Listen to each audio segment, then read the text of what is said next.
Hi everybody, I'm Jonathan Groff, and this is My Life in the Theater. Did I nail it? Yeah.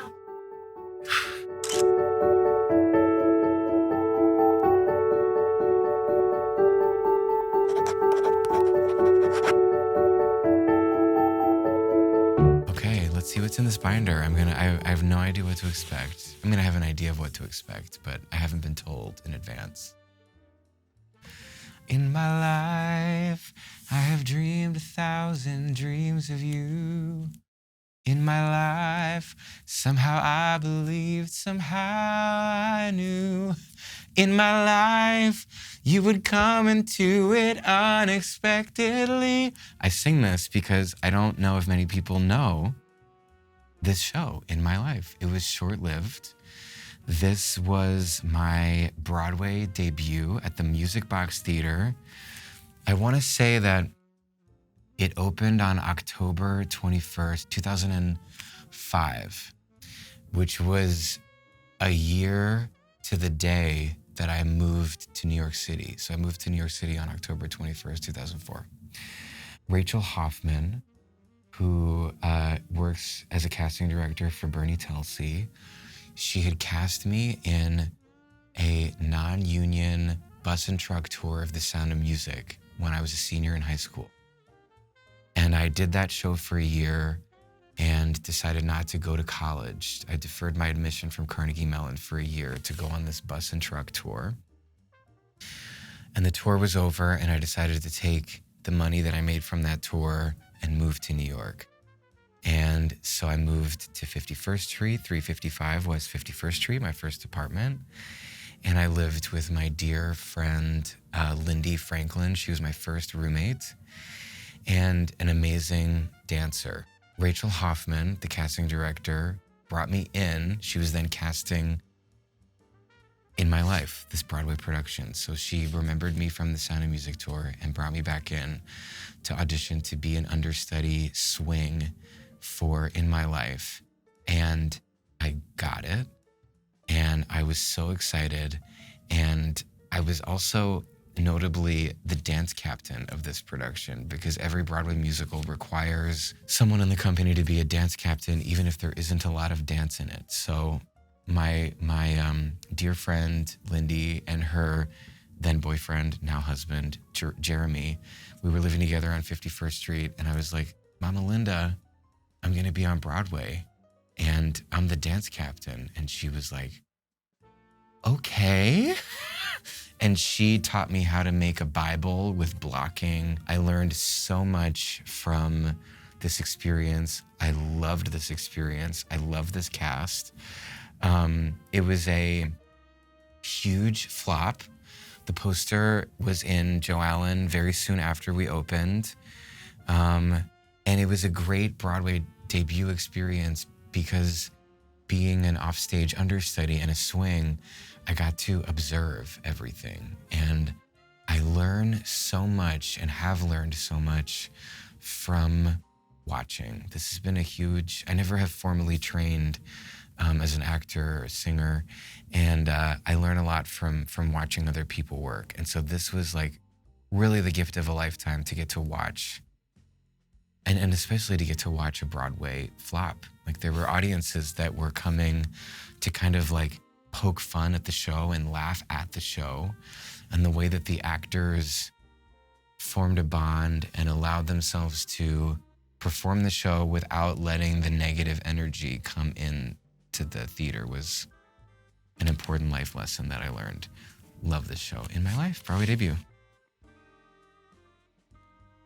Okay, these are double-sided. Okay, so my second Broadway show was Spring Awakening, and I auditioned for Spring Awakening. I went to the open call for this show, and I auditioned for this while I was in My Life. This was like November 2005. I knew who the director of Spring Awakening was, Michael Mayer, because he had directed my favorite musical, Thoroughly Modern Millie, which I had seen 6 times. And so I didn't know the play that Spring Awakening was based on, I knew Duncan Sheik's song, I Am Barely Breathing, but I really wanted to go in for this show because of my obsession with Michael Mayer and my obsession with Thrilling Modern Millie. So I went to the open call for this. I had several callbacks, and I remember the feeling of auditioning for the show. Like I wasn't a good enough singer. Like I was not, I remember auditioning for this and feeling like, I remember calling my dad actually the night before the final callback and saying to him, I can't quite play this role yet, but I know if they give me the chance, I could get there. And that was kind of this whole experience for me. This was the college experience I never had. We, as a company, all totally fell in love with each other. We were all around the same age. I was 20 years old when I got cast in the show. I turned 21 when we were doing the workshop right before the Off-Broadway production. It was every dream I ever had. It was more than any dream I'd ever had come true, because the show was just so special and extraordinary. I was in the closet. When I moved to New York, and I had a boyfriend, Cody, who was my roommate.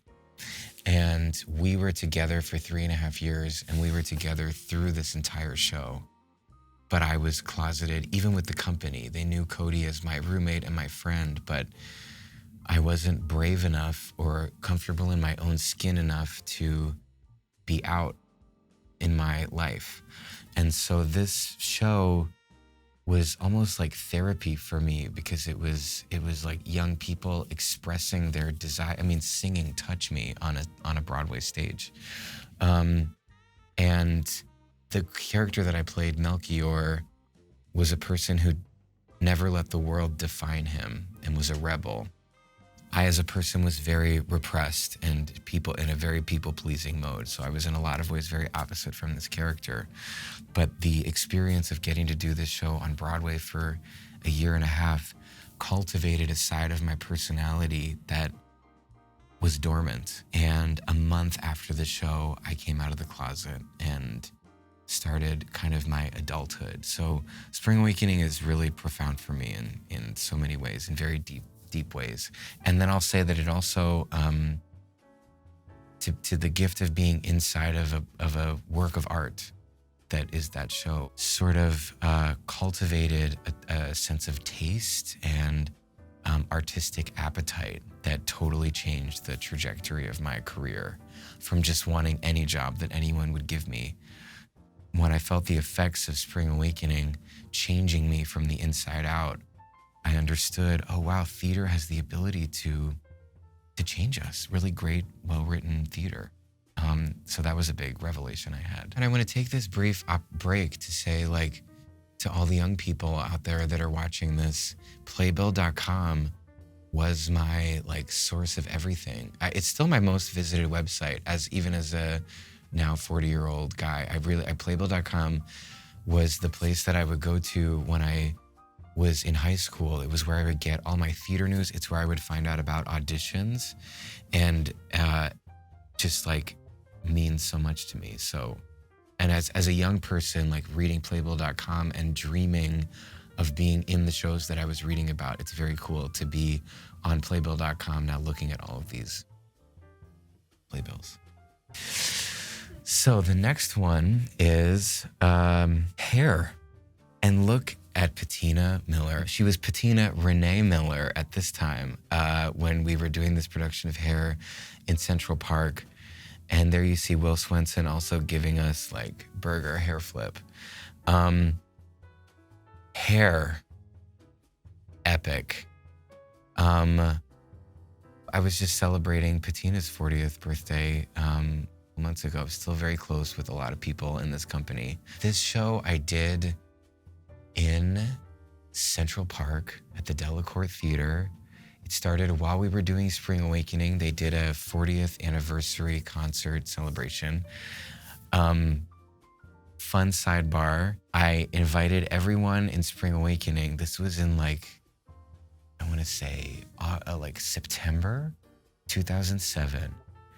Gideon Glick was about to leave Spring Awakening. So before the entire original cast dispersed, my mom came on the day off in a school bus and drove the entire cast of Spring Awakening to my parents' horse farm, and we stayed in tents on the yard in my dad's horse farm and had like a sleep out with the Spring Awakening group. We were all auditioning for Hair the next day at the Delacorte Theater, or a lot of us had like appointments for these auditions for Hair. And the guys in the cast, there's a pool there on my dad's horse farm. And so we all went skinny dipping in the pool on this sleepover, the cast, the guys. And I remember Lily, Cooper, and Leah being in the tent screaming like, you guys, like, we have our Hair auditions tomorrow. What are you doing at 2 a.m, like skinny dipping in the pool? And I was feeling like this is the perfect way to prepare for the Hair audition, to get naked and swim in the pool. And then the next day was the Hair auditions, and it worked. So the skinny dipping was the preparation for this role. It worked. Ironically, Claude, the character I played, is the one character that doesn't get naked in Hair. He sings "Where Do I Go?" I've never been more upstaged in my whole life than singing "Where Do I Go?" while everyone gets naked behind me. People were literally at the Delacorte, like, arching around me to see the naked bodies. This was a really profound experience. I left Spring Awakening on May 18th, 2008 with Leah. We left together, and part of the reason I left the show at that time after a year and a half of doing it on Broadway was because we were doing a full run of this at the Delacorte. And in that time between May and the end of June, when we started rehearsals, I had come out of the closet to my friends and to my family, and I had moved into a studio apartment on the Upper West Side, and I would walk to the Delacorte and feel, it was like getting, after the Spring Awakening, we were playing repressed German teenagers. I was in the closet.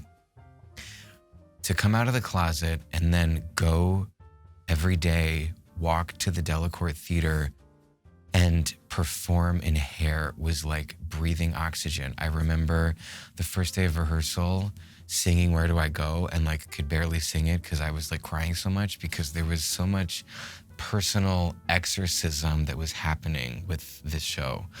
I got high for the first time with this cast during Hair. This cast helped move me into my studio apartment when I was moving out of the apartment that I lived in on 51st Street. There was a lot of life happening during this time.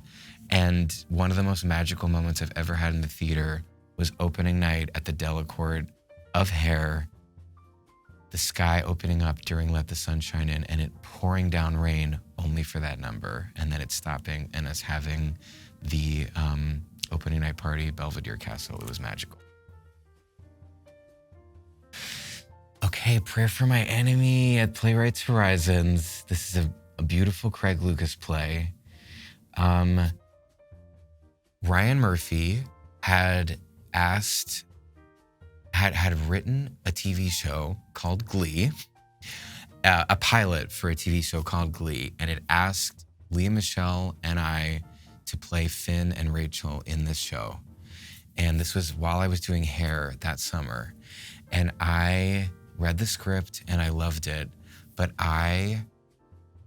after doing Spring Awakening for 2 years in total, and then doing Hair also at the Delacorte, I didn't feel artistically like I wanted to sign on for 7 years, which is the contract you had to sign, to be a singing teenager. I wanted to prove to myself that I was an actor, that I wasn't just a singing actor, but I wanted to really hone my craft and my artistry as an actor, and as a theater actor specifically.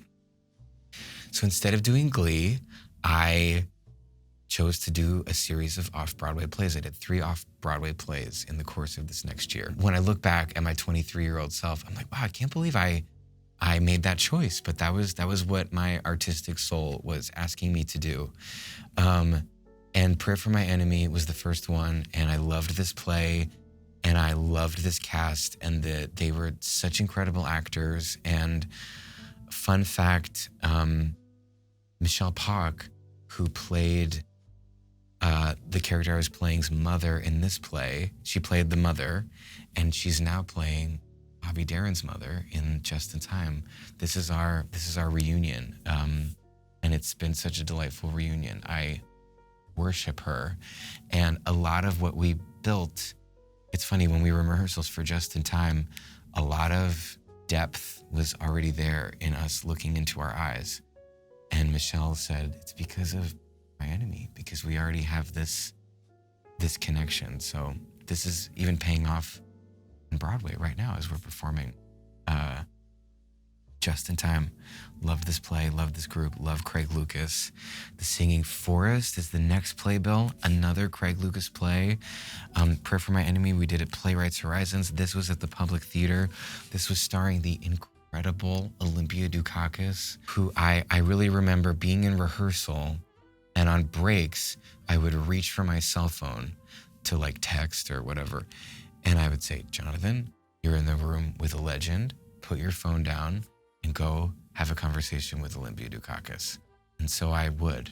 And I talked to her a lot. And she had an autobiography that she had written called Ask Me Again Tomorrow.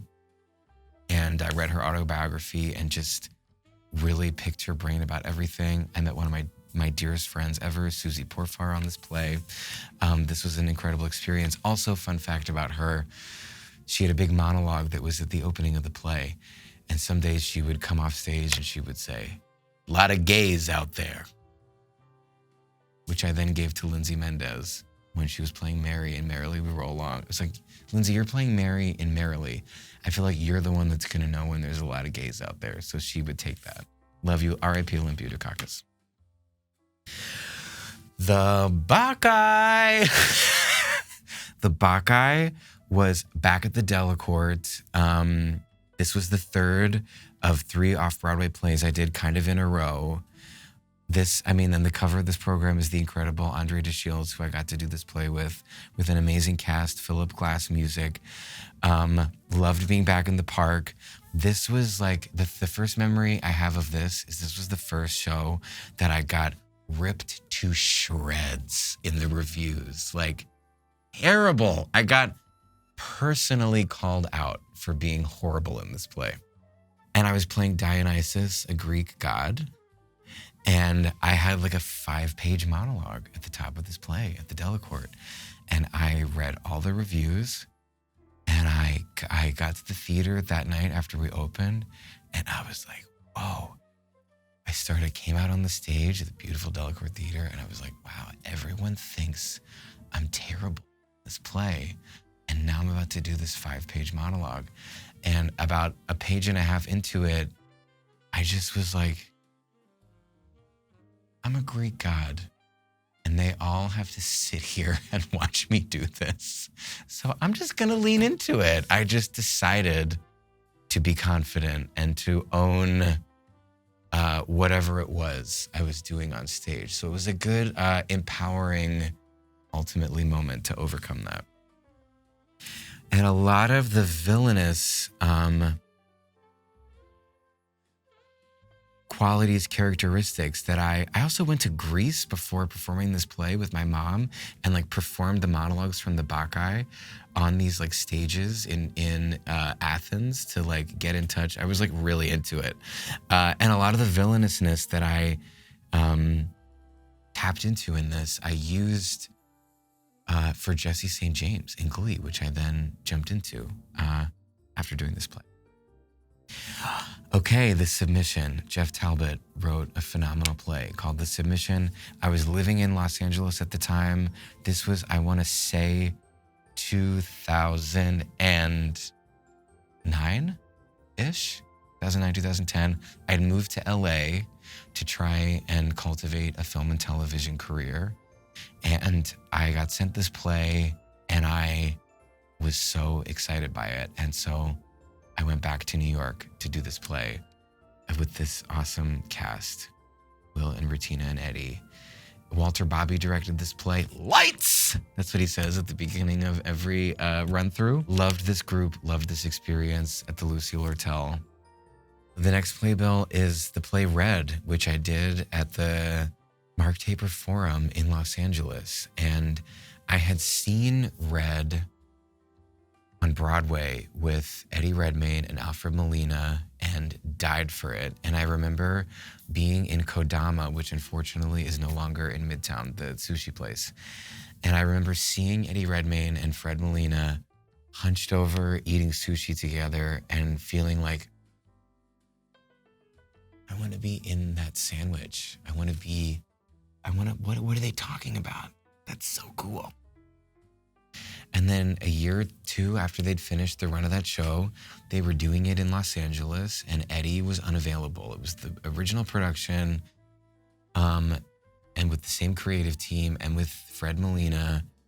And so I threw my hat in the ring and had the gift of getting slotted into that incredible work of art with that team and that play and that man, Alfred Molina, who is so incredible. And I told him, I was like, I watched you eating with Eddie at Kodama, and like, I can't believe I get to live a different version of that. And Fred and I became really close during this play. He was going through some like personal life stuff, and we got really bonded. He's actually coming. We're recording this today, and he's coming to see Just in Time tonight, actually. He's coming to see the show, so it's so cool to see this playbill. And I was recording Frozen while I was doing the run of this play in Los Angeles. And ultimately, I think the real reason that I was meant to do this play was that ultimately I introduced Fred to his now wife, Jennifer Lee, who is the writer-director of Frozen. And I officiated their wedding a couple of years back. And I really think that's the reason I was called in to do that play from the universe. Okay. Oh my God, I can't believe you have this one, because this was one night only. We're going back to the Delacorte right now with the Pirates of Penzance. This was a one night only benefit for the public theater. And Kevin Kline came back to reprise his role as the Pirate King. Anika Noni Rose was Mabel. Martin Short was the modern Major General. Eric Idle was the Chief of Police. I got to play Frederick in this production. I had done Pirates in community theater. I took tap lessons my junior year of high school so that I could be in the second act of Pirates of Penzance as a policeman. And I would sit in the balcony of the Fulton Opera House and watch every day the first act of Pirates of Penzance. And then I would put on my tap shoes and be in the second act. I love the Pirates of Penzance. So when I was in rehearsal for the Pirates of Penzance at the Delacorte with Kevin Kline playing the Pirate King, are you f***ing kidding me? And he would drive me home from rehearsal. He was like, Jonathan, I feel like we both live uptown, and I got my car, and I'm on the east side, but you live on the west side, and I could just drive you home. I could just drive it up and drop you off. Dead.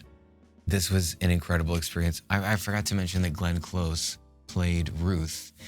Glenn and I became friends after this production as well, and she came to see me and merrily sent a bottle of champagne back, and which we drank together, and we met on doing this one night only thing. It was quite a profound experience for only one night.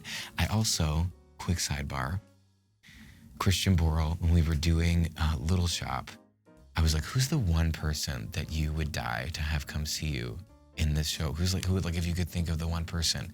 And he said Kevin Kline. And so I sneakily texted Kevin Kline and was like, Christian Borle said that the one person that he would want. And he was like, oh my God, I'll be there. And he came. And I told Christian after the show was over, because he would not have wanted to know, but it was a magical moment that they got to exchange compliments to each other. Okay. A new brain. Okay, this is gonna make me cry because Bill Finn just died.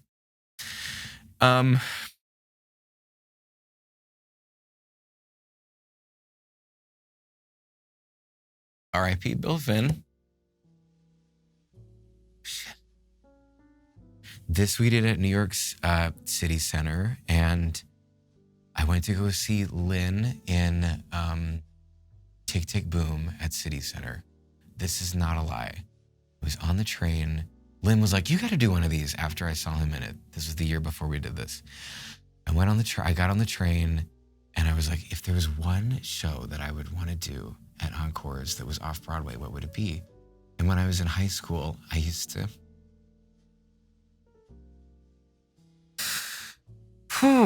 to like sit in my bedroom and listen to this recording and Malcolm Getz and Norm Lewis singing like love songs to each other, gay love songs. And it was like very life affirming to a closeted kid in high school listening to A New Brain. So I had this love for this show, and I was on the subway home from watching Lynn do Tick Tick Boom, and I was like, I wonder if we could do A New Brain at City Center. And I got home to the apartment I was living in, and I played A New Brain, and I sat in my apartment, and I hadn't listened to it in many years, and I sang it. And I was like, wow, this score is so beautiful. And I thought, let me think about it before I reach out to Janine Tesori, who was running the program at that time. Monday morning, I get an email from Janine Tesori saying, hey, I heard you were at Tick Tick Boom. What do you think about doing A New Brain at Encores next year? And I was like, what? It was weird. I literally said it to no one. And she wrote me Monday morning and asked if I would do that specific show. And so I said, you're not going to believe it, but I was just thinking of that. So we did it, and it was an incredible cast, and Lapine came back, and they were doing rewrites on it. It was almost like rehearsing a revival of the show because they made some changes to it, and they always wanted to go back and tinker with it a little bit. It was like Bill and Lapine getting a chance to kind of look at it again and work on it again. And we got to do a recording, and the performances of the show, which also is like super meaningful, is that hell, I gotta stop crying, is that gay marriage got legalized the weekend we were doing this show. And I remember riding my bike home from performing this and seeing like fireworks. There was like a firework thing to celebrate the Supreme Court's decision. So very special experience, very special show. R.I.P. Bill Finn. Life-changing composer and lyricist for everyone, for all of us. Okay, the next playbill is Hamilton. Oh my God, which I feel like I won the lottery with Hamilton. I really did, because I replaced Brian Darcy James off-Broadway at the Public Theater. Brian was playing the King, and Something Rotten got fast-tracked to Broadway, and Brian had to leave Hamilton off-Broadway to go do Something Rotten on Broadway. And I got a text message from Lynn, who we had been friends from when In the Heights and Spring Awakening was happening on Broadway at the same time. And he was like, hey, Groff, Brian has to leave this show Hamilton that I'm doing at the Public. Could you come in for the last 2 months? It was like they opened, and then a week later, Brian was leaving. Could I come in and replace him? He was like, it's like you're only on stage for like, it's basically one song. It'll be really fun, I promise. And I was like, okay. I didn't hear the song. I had never seen a workshop of the show. I didn't know any of the music. I just said yes because I thought it would be fun to be back at the Public and hang out with Lynn. And then I flew to New York. I flew to New York on a Thursday night. I saw the show on a Friday at the Public, and then I went into the show on Tuesday night. And I saw the show, and I was like, what? I could not believe what I was seeing. You know, I don't have to explain it to all of the people watching because you've all seen Hamilton, I'm sure. I blew my mind, and I was like, I'm going to be in that?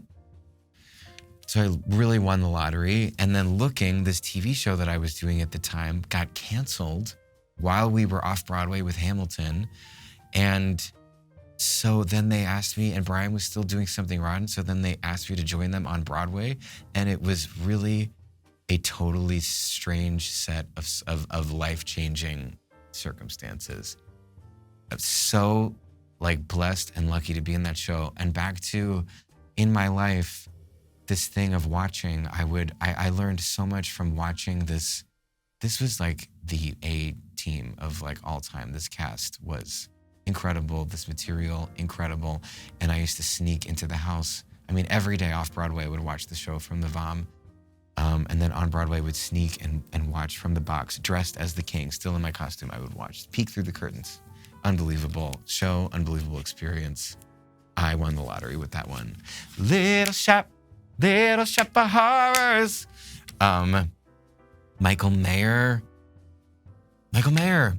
who we worked together, changed my life with Spring Awakening. We were at the opening of his opera at the Met, and he said, I have something for you.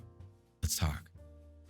And he called me and said, have you ever thought about playing Seymour in Little Shop of Horrors?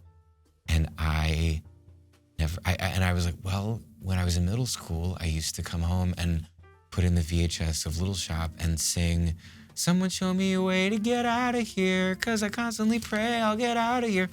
But never thought I would actually play the role of Seymour. And Michael pitched his vision, which was, I want the show to be off-Broadway. We're gonna take over the West Side Theater.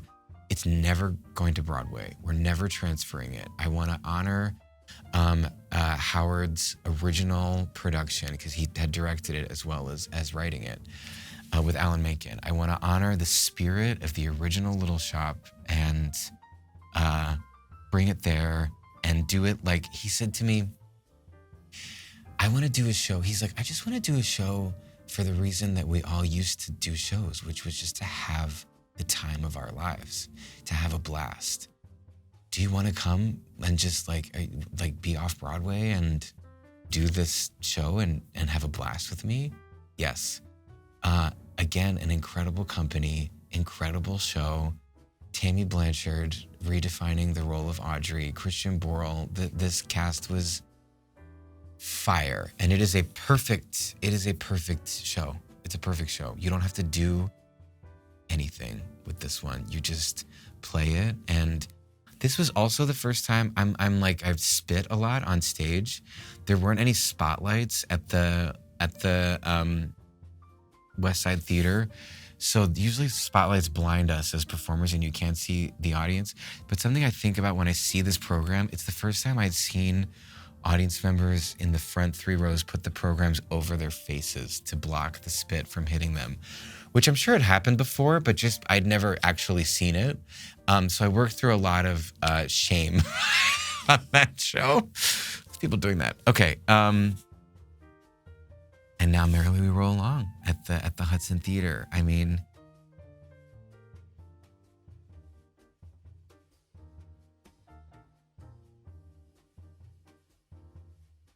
I look at the faces and it makes me go. Sonia Friedman. So they had asked me to do this show in January of 2023, I think it was. And there was like some date conflicts, but I was listening to the music so much and I was feeling that primal like pull of like, I have got to make this work. And I asked Sonia Friedman, our producer, to drinks, to talk with her face to face so she could see like, I'm trying to make this work. I really like, please let me be frank in your show. And we talk about the dates of the show. And Sonia said to me, it ended up being a 4-hour dinner. We both were crying during it. And she said, there's like a handful of experiences that are beyond theater. That's what she said. And she was like, and merrily is beyond theater. Merrily is like, there's like some other spiritual thing with this material in this show. And I said, I feel that. I don't know. She had worked on it. They had produced it in London. I said, that's the vibe I'm getting. And anyway, we figured it out. We got the dates all worked out and got to be a part of this experience, which like I can't even look at these two. I can't even look at their faces on the cover because it was such a profound, such a spiritual experience. The gift of getting to do that show was the gift of a lifetime. Yeah.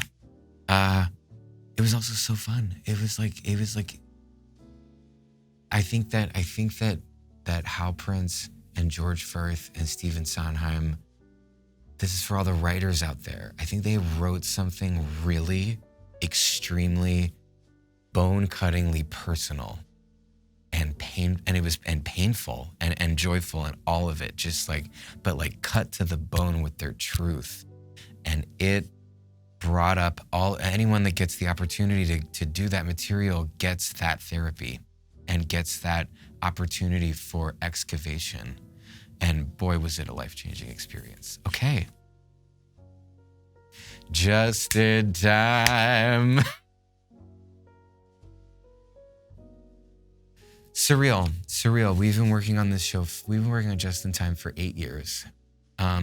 Seeing the playbill of it is like, after the first preview, I came down the elevator after singing Mac the Knife the first time and just lost it, like just weeping, because this has been such a labor of love for a handful of us that have been working on it for 8 years. And it is such a gift to have seen this through and to be bringing it to audiences on Broadway.